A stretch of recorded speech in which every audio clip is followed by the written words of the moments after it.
اعوذ باللہ من الشیطان الرجیم، بسم اللہ الرحمن الرحیم۔ ناظرین کرام السلام علیکم ورحمۃ اللہ وبرکاتہ۔ انشاءاللہ تبارک و تعالی آج ہم لوگ پڑھیں گے شرح میعات عامل کی النوع الثامن۔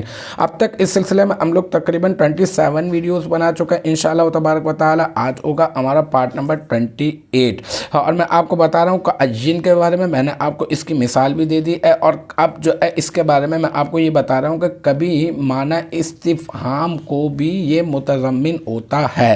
اس کی مثال میں آپ کو آگے چل کے دوں گا۔ ابھی عبارت یہ ہے کہ قد یکون متضمنا لمعنی الاستفہامی، یہاں پہ قد جو ہے حرف تحقیق برائے تقلیل ہو جائے گا، اور یکون جو ہے یہ کیا ہو جائے گا، صیغہ واحد مذکر غائب فعل مضارع مثبت معروف از افعال ناقصہ، اور اس میں ہوا ضمیر مرفوع متصل مستتر راجع بس ہوا کا اجین اس کا اسم، ٹھیک ہے۔ پھر متضمناً یہ اس میں فاعل کا صیغہ ہے، اور پھر یہ جو ہے متضمناً کو اب ہم لوگ کہہ دیں گے اس میں فاعل، اس میں ہوا ضمیر مرفوع متصل مستتر راجع بس ہوئے، یکونو کا اسم اس کا فاعل، پھر لام حرف جر معنی مضاف الاستفہامی مضاف الیہ، پھر مضاف اپنے مضاف الیہ سے مل کر مرکب اضافی ہو کر لام حرف جر کا بن جائے گا مجرور، اور پھر جار اپنے مجرور سے مل کر بن جائے گا متضمناً اس میں فاعل کا ظرف لغو، اور پھر متضمناً اس میں فاعل اپنے فاعل اور ظرف لغو سے مل کر شبہ جملہ اسمیہ ہو کر بن جائے گا یکونو کی خبر،